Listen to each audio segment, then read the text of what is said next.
I walk a straight line, shackled and chained. Oh, gruesome Gertie is calling my name. There is no mercy in this penitentiary. Just ask the Hillstring gang, or Angola 3.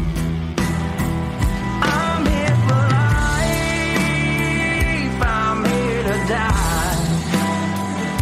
Inside these walls, inside the wire. And when the wolf cries, I know it's over.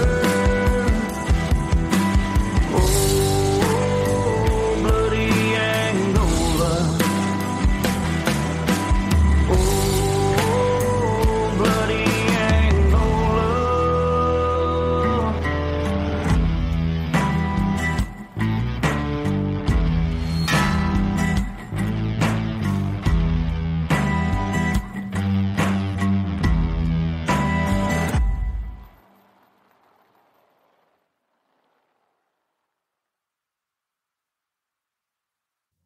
Hey everyone, and welcome to Bloody Angola's Salad Port. I'm Jim Chapman, and this is the Historic Prisoners with Jim companion.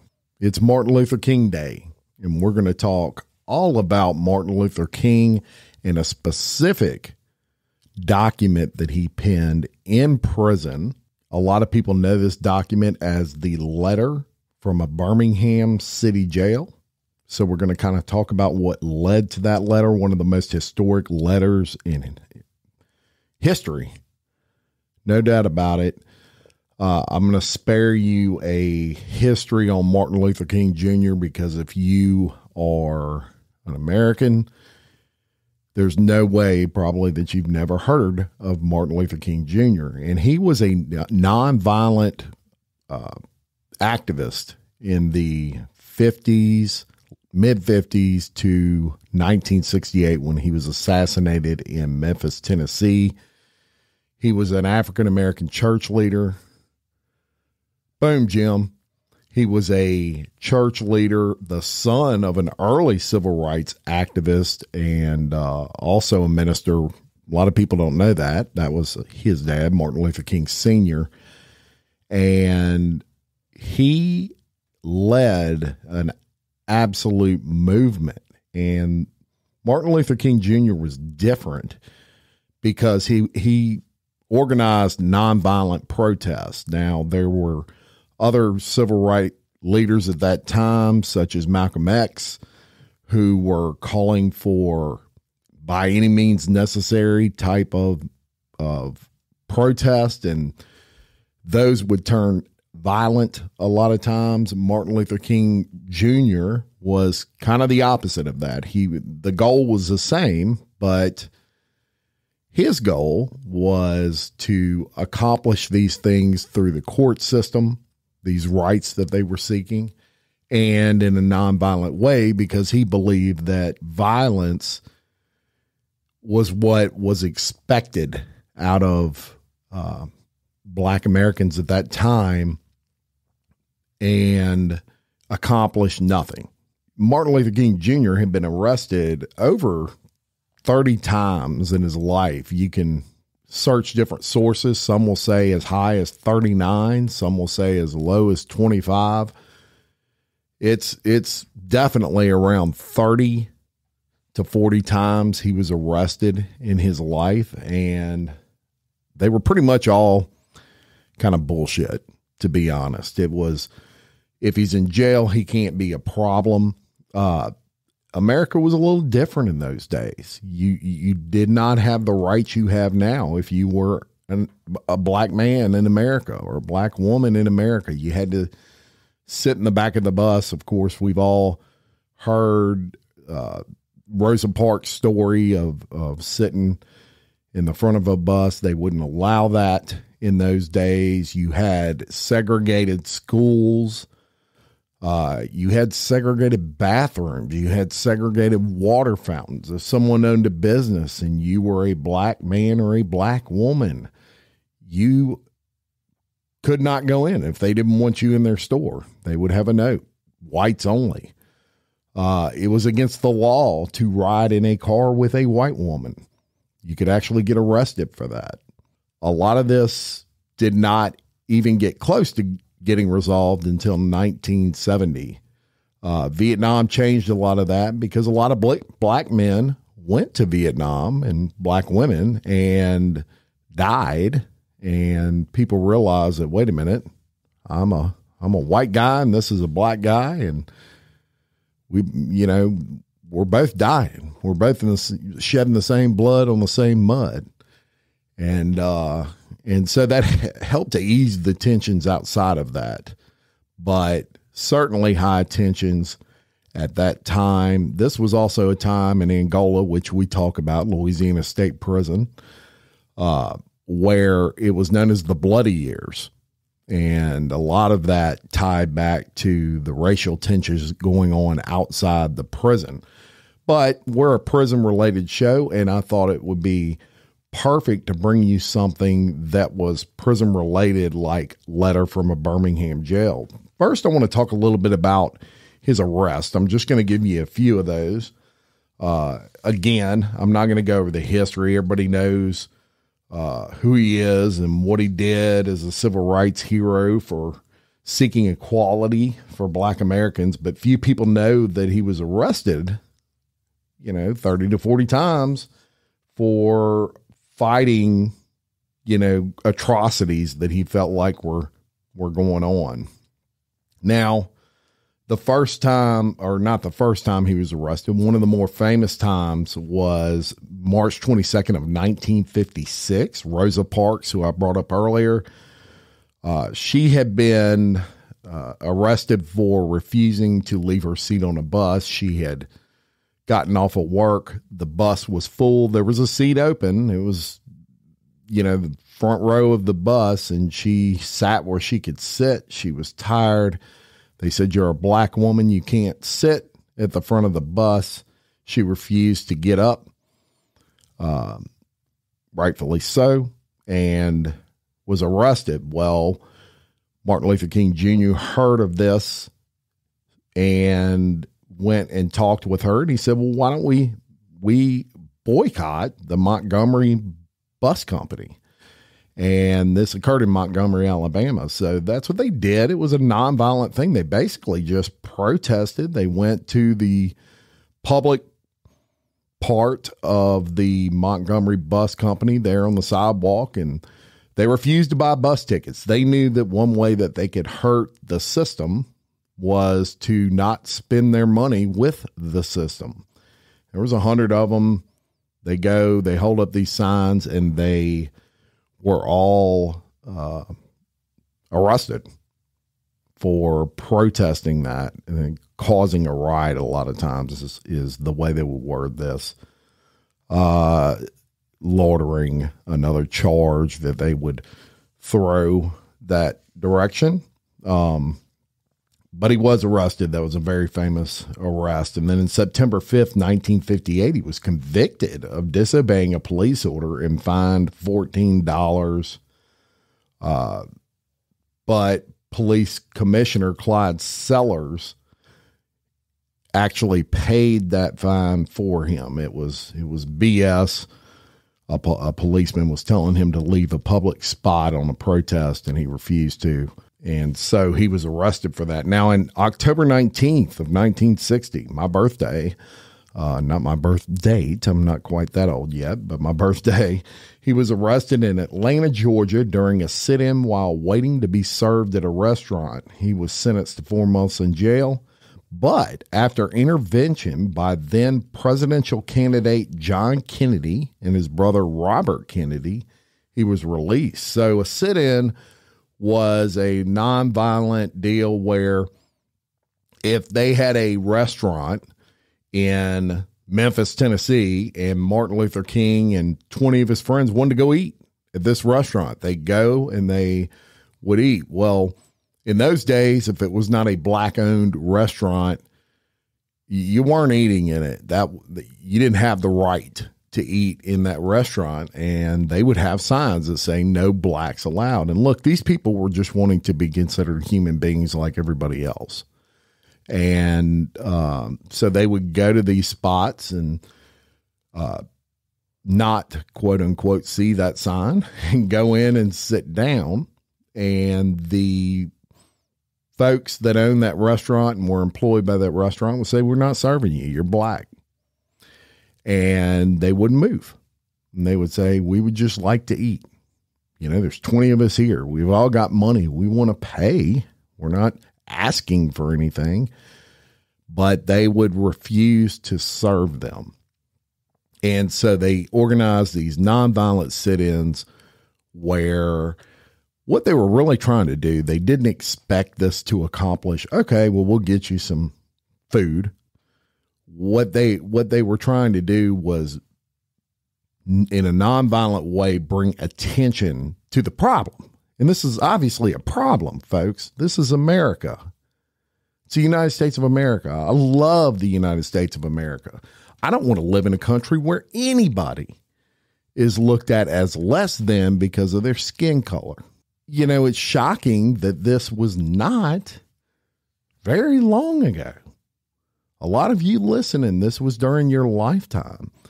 But people look back today, and maybe they were born in 89 or 93, and they're looking back on this, and it seems like it was 200 years ago. It wasn't. It was just shortly before my time, and I'm 48 years old. Dr. King wanted to do this the right way, a nonviolent way. And he was smart about it because he knew not only would the attention be brought from just word of mouth and people talking about it, but the attention would be brought from the media. And in that case, in that arrest, I mean, he had John Kennedy negotiate that release. And John Kennedy's brother, Robert Kennedy. And of course, John Kennedy would, just a few short years later, become president of the United States and assassinated shortly thereafter. So that was interesting. And May 4th of 1961, he was arrested in Albany, Georgia, for obstructing the sidewalk and parading without a permit. Another bullshit charge, y'all. He was basically on the sidewalk protesting, which sidewalk is public property. You're allowed to protest there, and they called it parading because they were holding up signs basically saying, we should be able to eat in a restaurant even though we're black, or we should be able to drink from a water fountain, the same one as anybody else can drink from, that sort of thing. In July 27th of 62, he was arrested in jail for holding a prayer vigil in Albany, Georgia. Absolutely true. He was holding a prayer vigil and got arrested for it. April 12th of 1963, he was arrested in Birmingham, Alabama, with a gentleman named Ralph Abernathy for demonstrating without a permit. During his time in jail, he wrote what we're going to talk about today, which is the historic letter from Birmingham Jail. And this is very historic, and that's all the arrest I'm going to really cover with him, but there's plenty more. But I want to get into reading this letter. And this was a letter, it was an open letter that he wrote as a response, y'all. This was a response to a letter written, or kind of an article written called A Call for Unity. Basically, a Christian organization wrote this letter to criticize the way that Martin Luther King Jr. was handling these protests and these nonviolent things he was doing. They felt like it was causing a problem, and they felt like it, honestly, that it was not very religious of him to be doing this. How they arrived at that, y'all, I have no idea. It just shows you the stupidity of some people. King got this letter from an inmate when he was in a Birmingham, Alabama jail. He had been arrested for some bullshit, basically, and he was sitting in that jail, and a trustee smuggled him in a copy of the newspaper that it was in. It was called A Call to Unity, and it was directed directly at him, and it was published by a company called the Southern Christian Leadership Conference. So, totally critical of the way he was handling things, and he wanted to write something back. Now, Martin Luther King Jr. had a lot of power at this time, and the prison system, they didn't even allow him things they allowed any other inmates. For example, pen and paper was not something they wanted to give Martin Luther King Jr. because his words were powerful. They would not give him pen and paper. As a matter of fact, the same trustee that gave him that article also smuggled him in scraps of paper. He literally wrote this out on little scraps of paper. The letter is dated April 16th, 1963. And he addressed a lot of things in it. In that letter, they accused his organization of being agitators and creating more of a problem than a solution for his people. They disapproved of public actions such as the marches that he would organize and the sit-ins. And I know you've seen the marches, you know, on TV or whatever. Some of these were filmed where they would be arm in arm and, you know, all these men, women, white and black, and they're marching together through the streets, and they're just basically protesting not being treated equal. Equality was an issue in those days. They stressed to Martin Luther King Jr. the need to wait. You know, they would say, wait and let the court system handle things. If you have a grievance and you charge someone with not allowing you to eat at their restaurant because you're black, and it's obviously against the law technically to do that, then let the court system handle it. Martin Luther King's point was, we've been waiting forever for this to occur, and waiting is the problem. And he's probably right in that. If you know, there's a famous saying that I've heard over the years and used many times, and that is, the squeaky wheel gets the grease. And sometimes if you just sit back and you wait for the right thing to be done, it never gets done. So while he was a nonviolent activist, he certainly was an active activist. And these marches and demonstrations would take place often. And many people followed him. Many black men and women followed him and believed in his nonviolent answer to seeking equality as a black person in the United States of America. Now, I'm going to go ahead and I'm going to read you the actual letter. And this letter has been read many times throughout history since it was penned. It even got read in Congress, and they had a bunch of congressional leaders on Martin Luther King Day. I think this was back in 2019 or 2020. And they actually read the letter. There was like 10 of them, and it was very powerful. But I remember studying this letter in high school and found it to be eye-opening as to what black people were going through in these days. So, letter from a Birmingham jail by Martin Luther King Jr. While confined here in a Birmingham city jail, I came across your recent statement calling our present activities unwise and untimely. Seldom, if ever, do I pause to answer criticism of my work and ideas. If I sought to answer all of the criticisms that crossed my desk, my secretaries would be engaged in little else in the course of a day, and I would have no time for constructive work. But since I feel that you are men of genuine goodwill and your criticisms are sincerely set forth, I would like to answer your statement in what I hope will be patient and reasonable terms. I think I should give the reason for my being in Birmingham, since you have been influenced by the argument of outsiders coming in. I have the honor of serving as president of the Southern Christian Leadership Conference, an organization operating in every southern state with headquarters in Atlanta, Georgia. We have some 85 affiliate organizations all over the South, one being the Alabama Christian Movement for Human Rights. Whenever necessary and possible, we share staff, educational, and financial resources with our affiliates. Several months ago, our local affiliate here in Birmingham invited us to be on a call to engage in a nonviolent direct action program if such were deemed necessary. We readily consented. And when the hour came, we lived up to our promises. So I am here, along with several other members of my staff, because we were invited here. I'm here because I have a basic organizational tie here.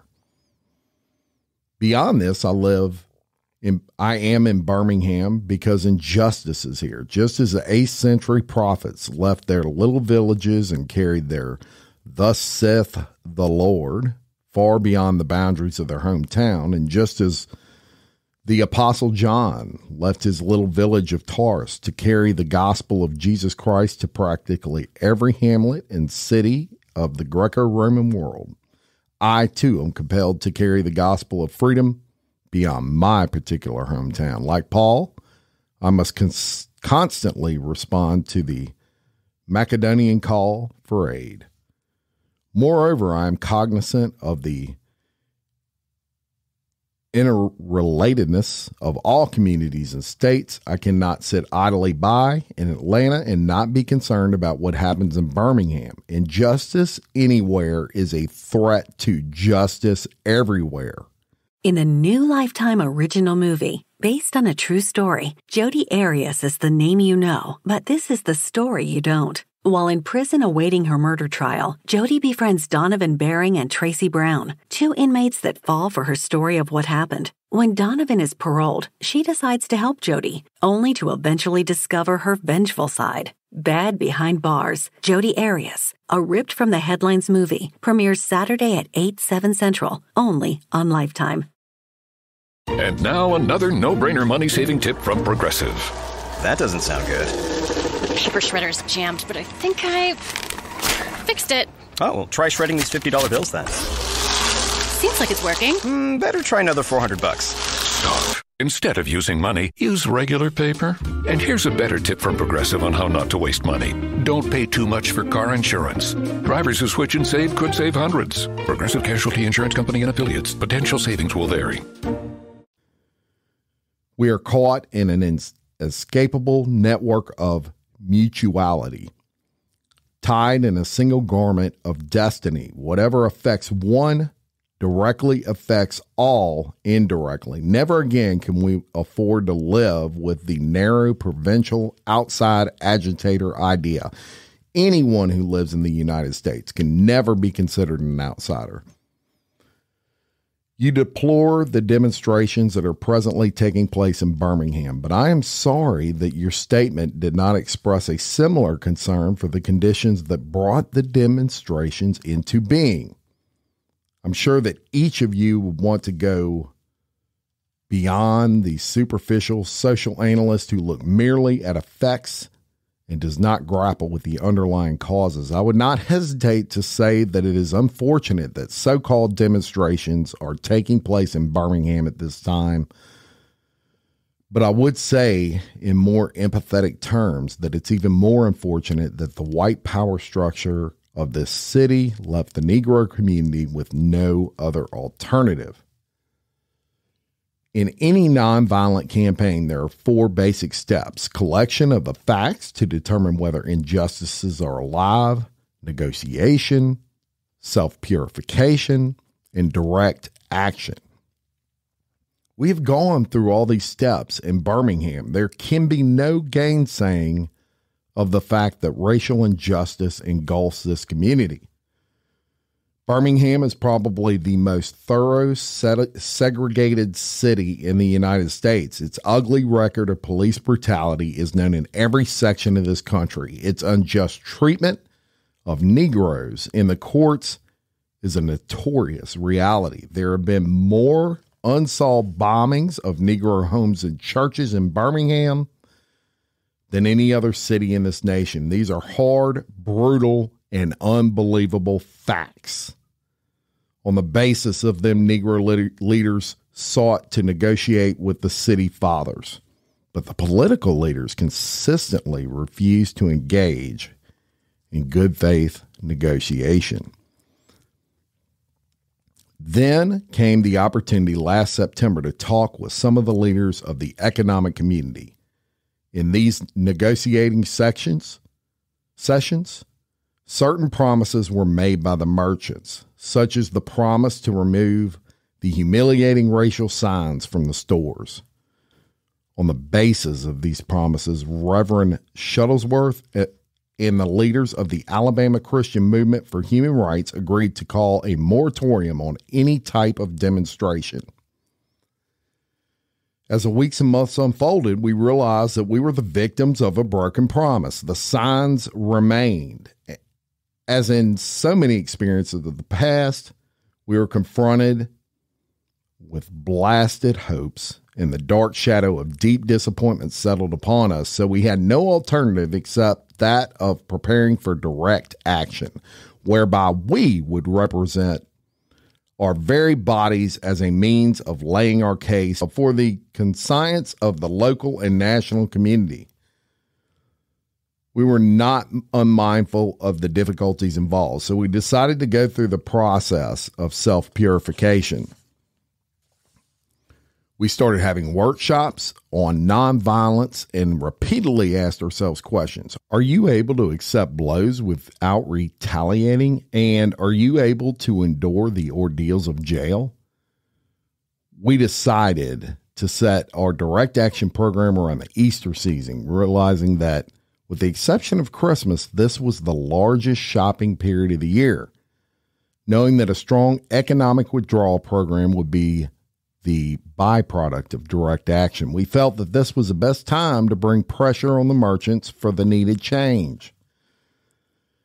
Then it occurred to us that the March election was ahead, and so we speedily decided to postpone action until after Election Day. When we discovered that Mr. Connor was in the runoff, we decided to again postpone action so the demonstration could not be used to cloud the issues.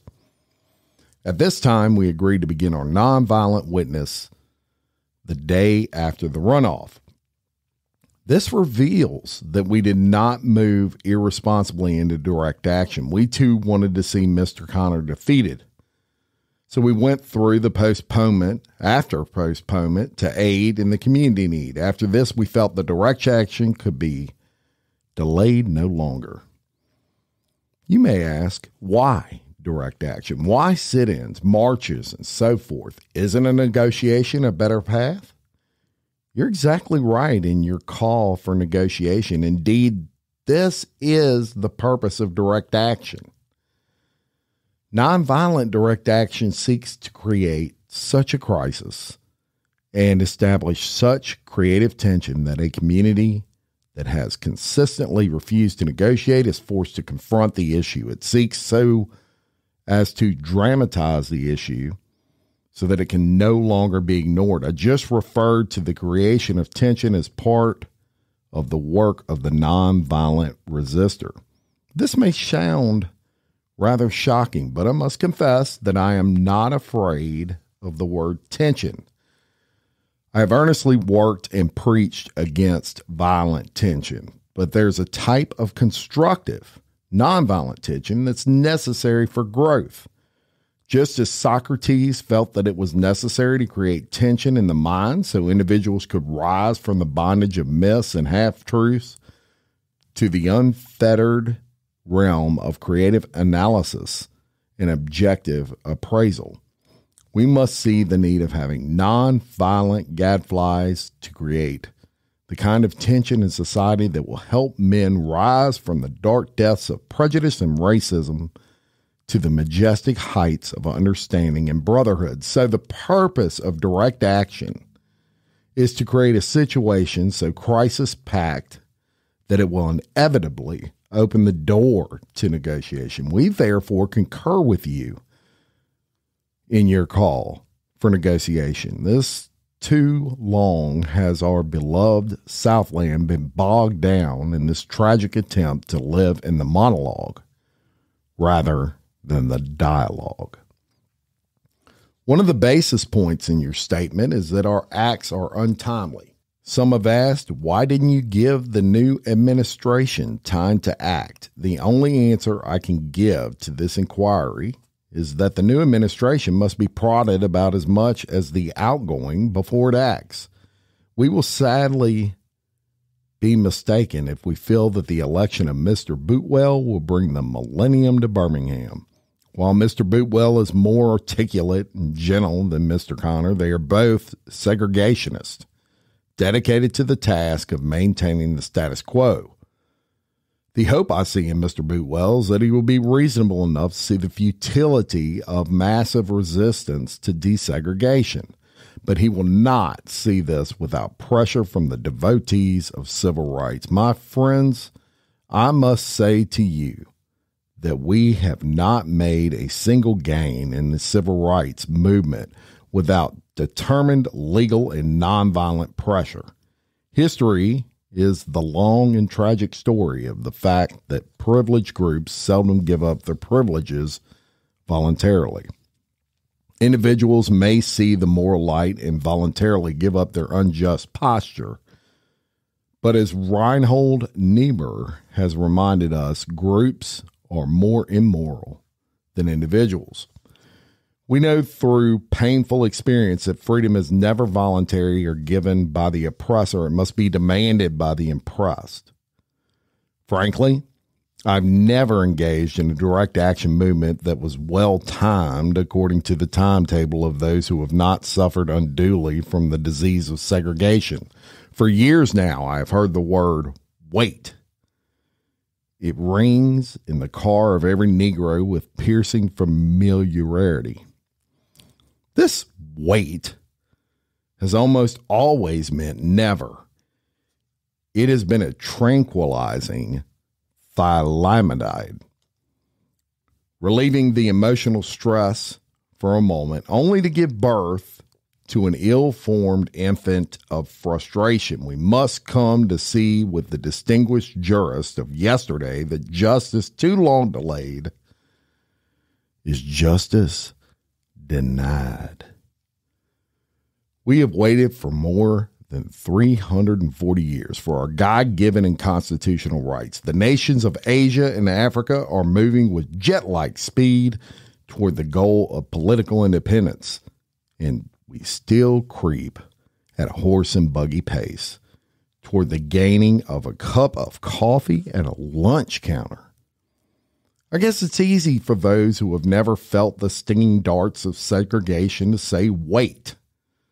But when you have seen the vicious mobs lynch your mothers and fathers at will and drown your sisters and brothers at whim, when you have seen hate-filled police curse, kick, brutalize, and even kill your black brothers and sisters with impunity, when you see the vast majority of 20 million Negro brothers smothering in an airtight cage of poverty in the midst of an affluent society, when you suddenly find your tongue twisted and your speech stammered and as you seek to explain to your 6-year-old daughter why she can't go to the public amusement park that has just been advertised on television and sees tears welling up in her little eyes when she is told that Funtown is closed to colored children, and see the depressing clouds of inferiority begin to form in her little mental sky, and see her begin to distort her little personality by unconsciously developing a bitterness towards white people. When you have to concur an answer for a 5-year-old son asking in agonizing pathos, "Daddy, Why do white people treat colored people so mean? When you take a cross-country drive and find it necessary to sleep night after night in the uncomfortable corners of the automobile because no motel will accept you. When you are humiliated day in and day out by nagging signs reading white and colored, when your first name becomes N-word and your middle name becomes boy, however old you are, when your last name becomes John, when your wife and mother are never given the respected title Miss, when you are hard by the day and haunted by the night, and by the fact that you are a Negro living constantly at tiptoe stance, not knowing what to expect next, and plagued with the inner fears and outer resentments, when you are forever fighting a degenerating sense of nobodiness, then you will understand why we find it difficult to wait. There comes a time when the cup of endurance runs over and men are no longer willing to be plunged into the abyss of injustice where they experience the bleakness of corroding despair. I hope, sirs, you can understand our legitimate and unavoidable impatience. You express a great deal of anxiety over our willingness to break laws.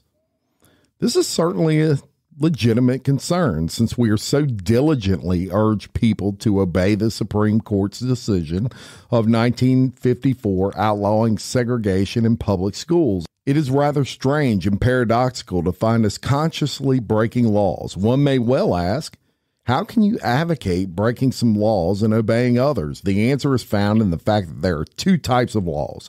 There are just laws and there are unjust laws. I would agree with St. Augustine that an unjust law is no law at all. Now, what is the difference between the two? How does one determine when a law is just or unjust? A just law is a man-made code that squares with the moral code or the law of God. An unjust law is a code that is out of harmony with moral law. To put it in the terms of St. Thomas Aquinas, an unjust law is a human law that is not rooted in the eternal and natural law. Any law that uplifts human personality is just. Any law that degrades human personality is unjust. All segregation statutes are unjust because segregation distorts the soul and damages the personality. It gives the segregator a false sense of superiority and the segregated a false sense of inferiority. To use the words of Martin Buber, the great Jewish philosopher, segregation substitutes an I, it relationship for I, thou relationship and ends up relegating persons to the status of things. So segregation is not only politically, economically, and socially unsound, but is morally wrong and sinful. Paul Tillich has said that sin is separation. Isn't segregation an existential expression of a man's tragic separation, an expression of his awful estrangement, his terrible sinfulness? So can I argue men to obey the 1954 decision of the Supreme Court because it's morally right, and I can urge them to disobey segregation ordinances because they are morally wrong? Let us turn to a more concrete example of just and unjust laws. An unjust law is a code that a majority inflicts on the minority that is not binding on itself. This is a difference made legal. On the other hand, a just law is a code that the majority compels a minority to follow, and that it is willing to follow itself. This is the same as made legal. Let me give another explanation. An unjust law is a code inflicted upon a minority which that minority had no part in enacting or creating because it did not have the unhampered right to vote. Who can say that the legislature of Alabama, which has set up these segregation laws, was democratically elected? Throughout the state of Alabama, all types of conniving methods are used to prevent Negroes from becoming registered voters, and there are some counties without single Negro registered to vote. Despite the fact that Negroes constitute the majority of the population, can any law set up in such a state be democratically structured? These are just a few examples of just and unjust laws. There are some instances when a law on its face is unjust in its application. For instance, I was arrested Friday on a charge of parading without a permit. Now, there is nothing wrong with an ordinance which requires a permit for a parade. But when the ordinance is used to preserve segregation and deny the citizens of the First Amendment privilege of peaceful assembly and peaceful protest, it becomes unjust. Of course, there is nothing new about this kind of civil disobedience. It was seen subliminally in the refusal of Shadrach, Meshach, and Abednego to obey the laws of Nebuchadnezzar because a high moral law was involved. It was practiced superbly by the early Christians who were willing to face hungry lions and excruciating pain of chopping blocks before submitting to the unjust laws of the Roman Empire. To a degree, academic freedom is a reality today because Socrates practiced civil disobedience.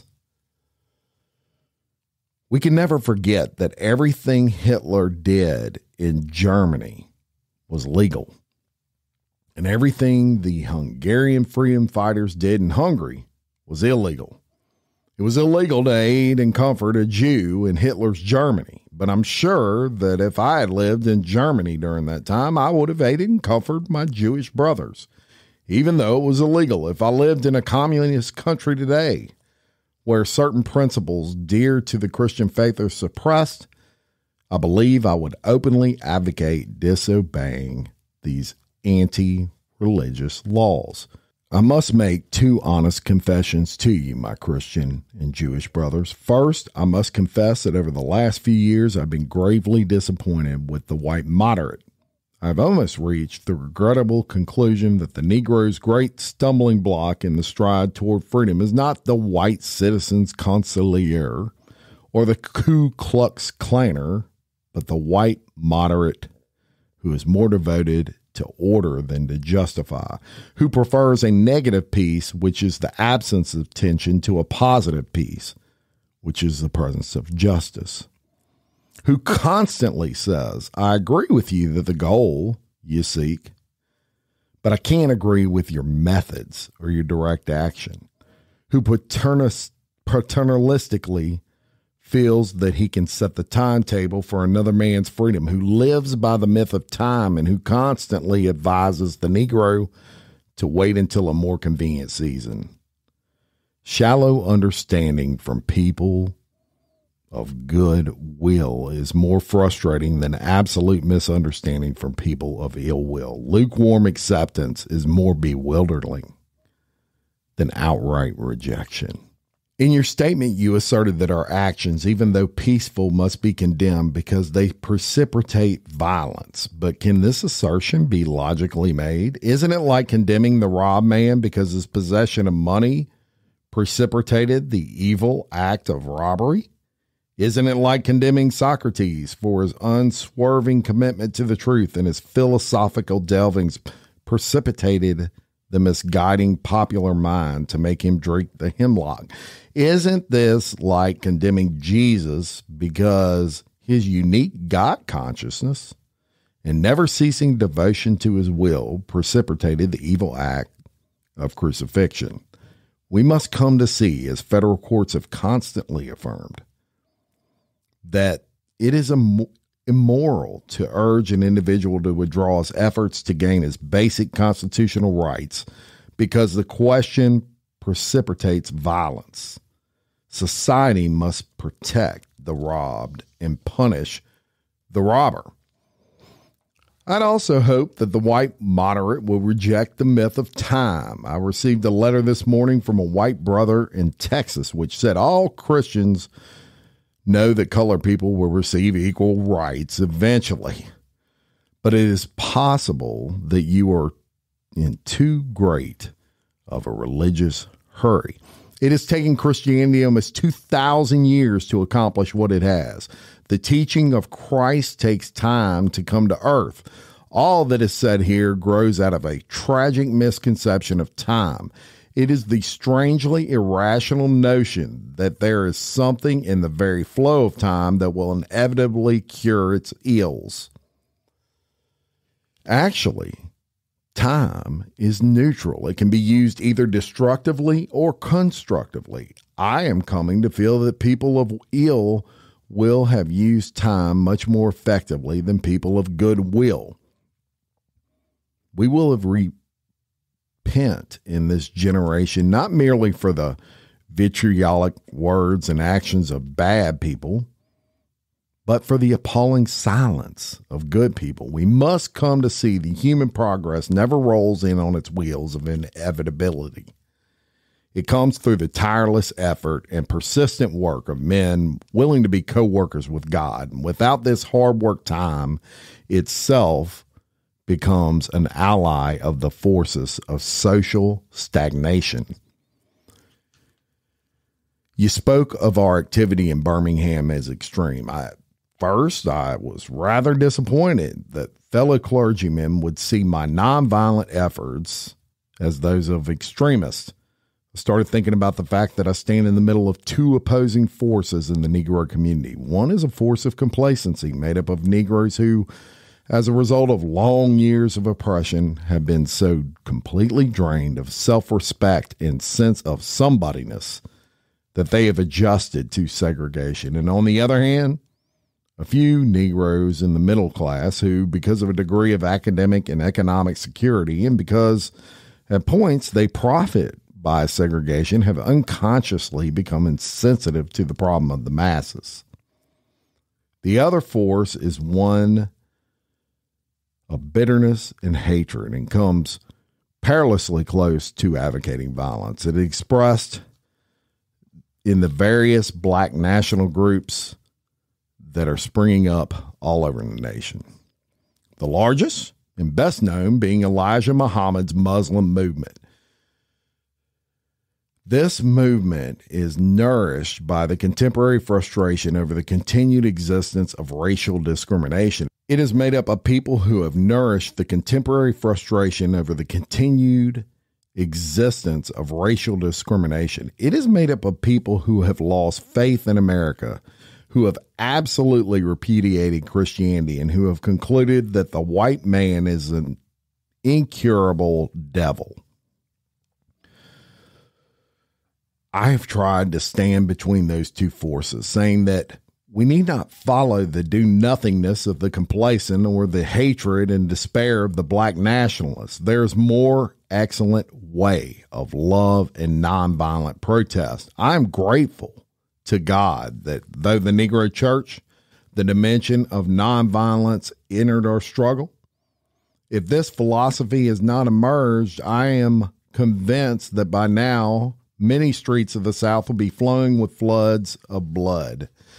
And I am further convinced that if our white brothers dismiss as rabble-rousers and outside agitators those of us who are working through the channels of nonviolent direct action and refuse to support our nonviolent efforts, millions of Negroes out of frustration and despair will seek solace and security of the black national ideologies, a development that will lead inevitably to a frightening racial nightmare.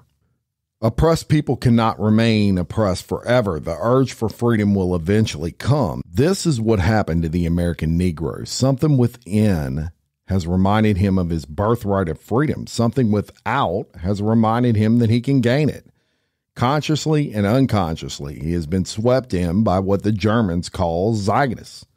And with his black brothers of Africa and his brown and yellow brothers of Asia, South America, and the Caribbean, He is moving with a sense of cosmic urgency toward the promised land of racial justice, recognizing the vital urge that has engulfed the Negro community. One should readily understand public demonstrations.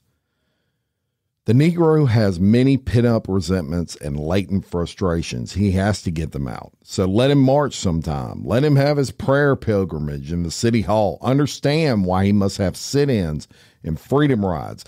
If he repressed emotions do not come out in these nonviolent ways, they will come out in ominous expressions of violence. This is not a threat. It is a fact of history. So I have not said to my people, get rid of your discontent, but I've tried to say that this is normal and healthy discontent can be channeled through creative outlet of nonviolent direct action. Now, this approach is being dismissed as extremist. I must admit, I was initially disappointed in being so categorized. But as I continue to think about the matter, I gradually gained a bit of satisfaction from being considered an extremist. Was not Jesus an extremist of love? Love your enemies. Bless them that curse you. You pray for them despite that they use you. Was not Amos an extremist for justice? Let justice roll down like waters and righteousness like a mighty stream. Was not Paul an extremist for the gospel of Jesus Christ? I bear in my body the marks of the Lord Jesus. Was not Martin Luther an extremist? Here I stand, I can do no other, so help me God. Was not John Bunyan an extremist? I will stay in jail to end my days before I make a mockery of my conscience. Was not Abraham Lincoln an extremist? This nation cannot survive half slave and half free. Was not Thomas Jefferson an extremist? We hold these truths to be self-evident that all men are created equal. So the question is not whether we will be extremists, but what kind of extremists will we be? Will we be extremists for hate, or will we be extremists for love? Will we be extremists for the preservation of injustice, or will we be extremists for the cause of justice? I'd hoped that the white moderate would see this. Maybe I was too optimistic. Maybe I expected too much. I guess I should have realized that the few members of the race that had oppressed another race can understand or appreciate the deep groans or passionate yearnings of those who have been oppressed, and still fewer have the vision to see the injustice must be rooted out by the strong, persistent, and determined action. I am thankful, however, that some of our white brothers have grasped the meaning of the social revolution and committed themselves to it. They are still too small in quantity, but they are big in quality. Some, like Ralph McGill, Lillian Smith, Harry Golden, and James Dabbs, have written about our struggle in the eloquent, prophetic, and understanding terms. Others have marched with us down nameless streets in the South. They sat in with us at lunch counters and rode with us on our freedom rides. They have languishly in filthy, roach-infested jails, suffering the abuse and brutality of angry policemen who see them as dirty, N-word lovers. They, and like many of their moderate brothers, have recognized the urgency of the moment and sensed the need for powerful action, antidotes to combat the disease of segregation. Let me rush on to mention my other disappointment.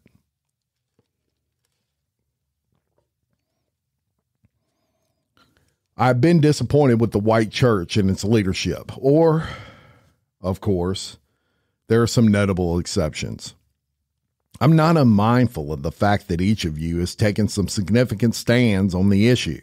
I commend you, Reverend Stallings, for your Christian stand this past Sunday in welcoming Negroes to your Baptist church worship service on a non-segregated basis.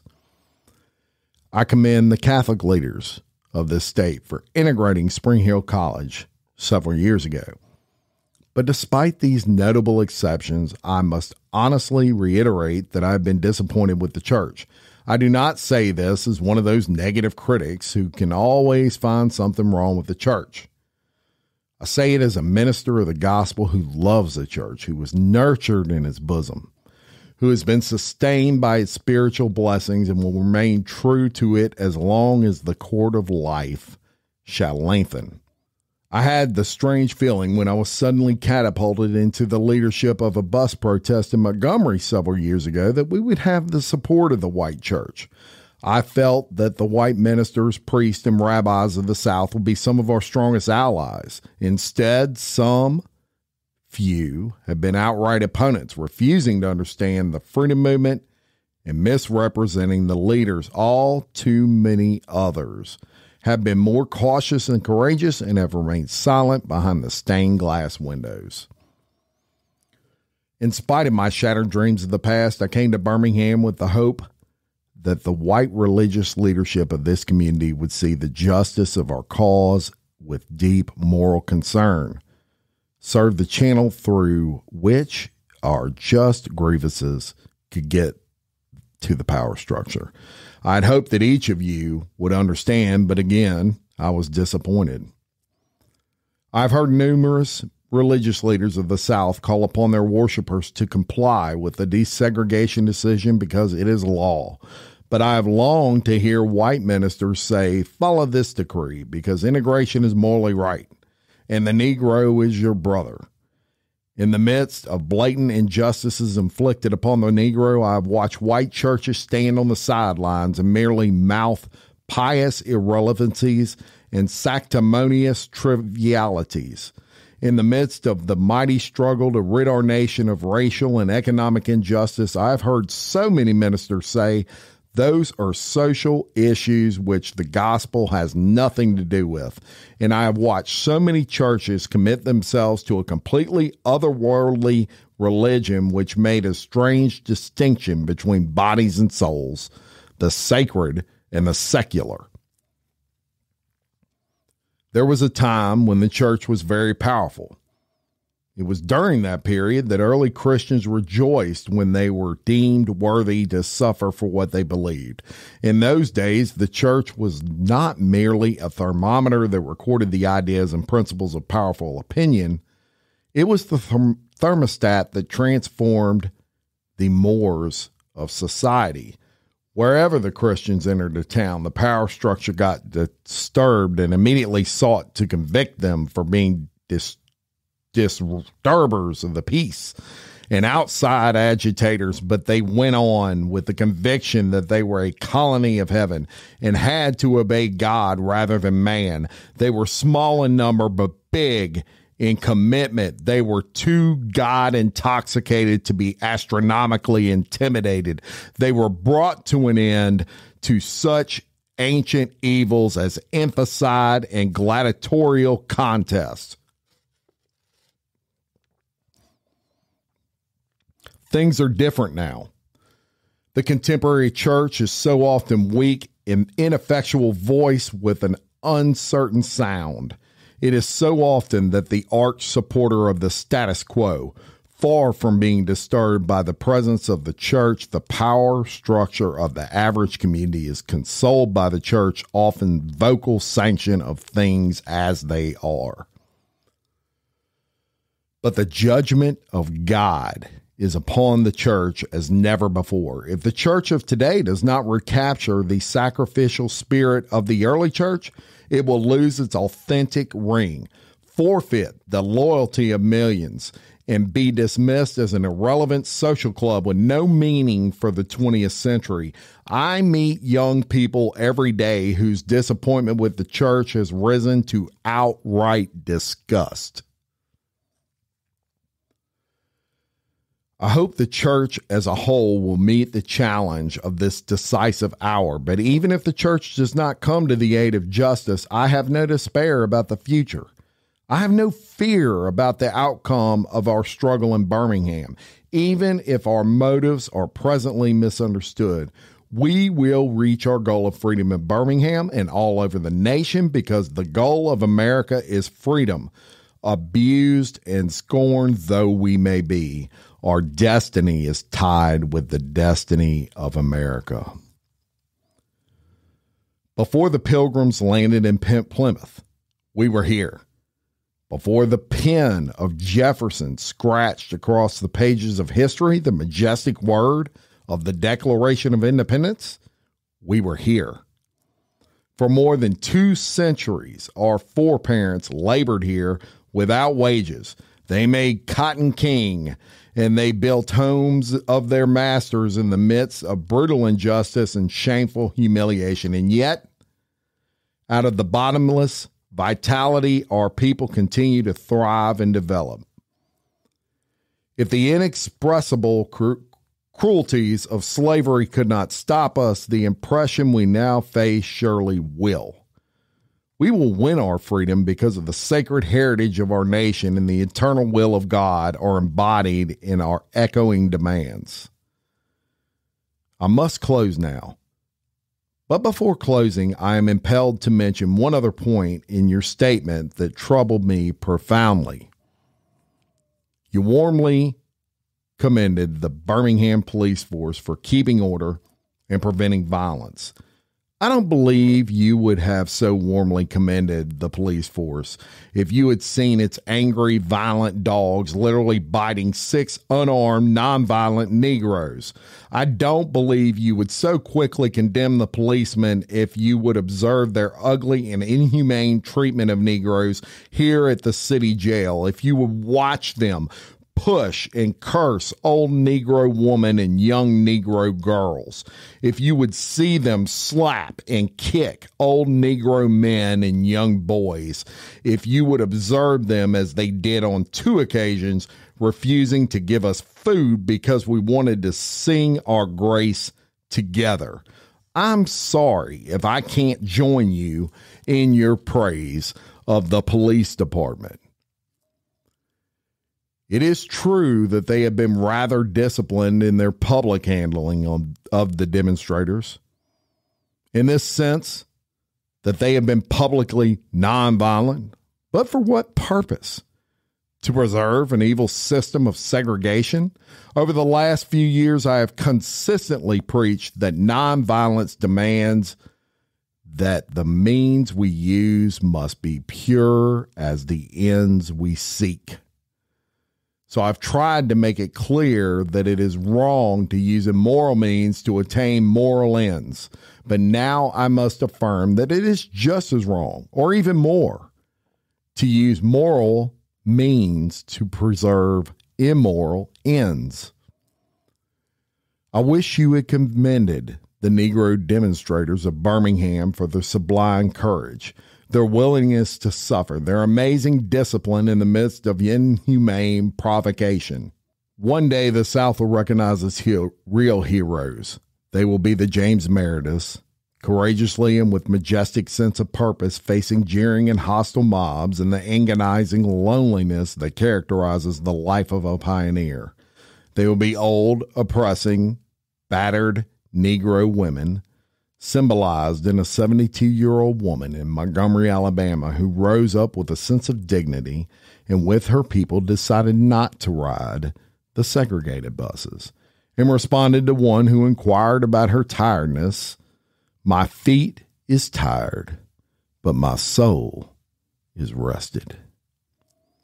They will be young high school and college students, young ministers of the gospel, and a host of their elders courageously and nonviolently sitting at lunch counters and willing to go to jail for conscience sake. One day the South will know that when the disinherited children of God sat down at a lunch counter, they were in reality standing up for the best in the American dream and the most sacred values of our Judeo-Christian heritage. Never before have I written a letter this long, or should I say a book. I'm afraid that it's much too long to take your precious time. I can assure you that it would have been much shorter if I had been writing from a comfortable desk. But what else is there to do when you're alone for days in the dull monotony of a narrow jail cell other than write long letters, think strange thoughts, and pray long prayers. If I have said anything in this letter that's an understatement of the truth and is indicative of unreasonable impatience, I beg you to forgive me. If I had said anything in this letter that is an overstatement of the truth and is indicative of my having a patience that makes me patient with anything less than brotherhood, I beg God to forgive me. Your friend for the cause of peace and brotherhood, Martin Luther King Jr. Bloody Angola is an Envision podcast production in partnership with Workhouse Connect. Music produced and composed by Alfie DeRuin in Studio 433 with vocals by Thomas Kane. Created and hosted by Jim Chapman and Woody Overton.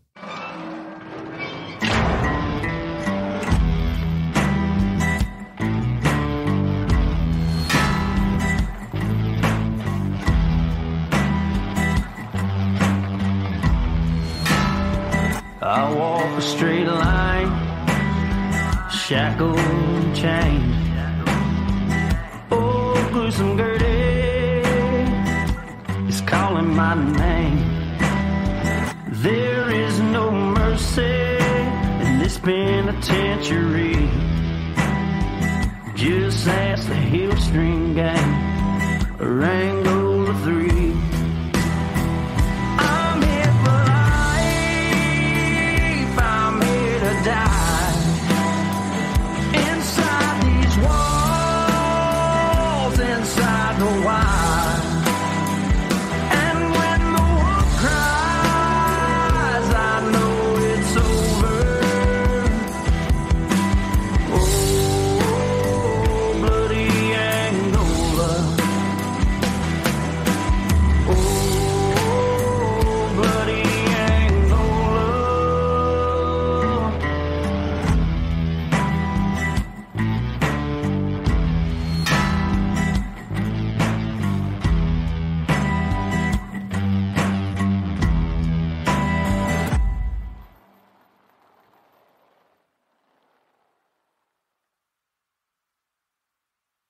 And now another no-brainer money-saving tip from Progressive. Marcus, what happened? I was changing my oil and I spilled some on the floor. Oh, well, use these $50 bills to wipe it up. Perfect. Got any more? Yeah, take a couple hundred. Stop. Instead of using money, use an old rag. And here's a better tip from Progressive on how not to waste money. Don't pay too much for car insurance. Drivers who switch and save could save hundreds. Progressive Casualty Insurance Company and Affiliates. Potential savings will vary. The Venture X card from Capital One gives you premium travel benefits, perfect for seeing Taylor Swift The Eras Tour. Presented by Capital One. Ooh, I do love her. Earn 5 times miles on flights and 10 times miles on hotels through Capital One Travel. Enjoy your stay in Suite 13. Whoa, 13? That's Taylor's lucky number. The Venture X card from Capital One. What's in your wallet? Terms apply. See CapitalOne.com for details.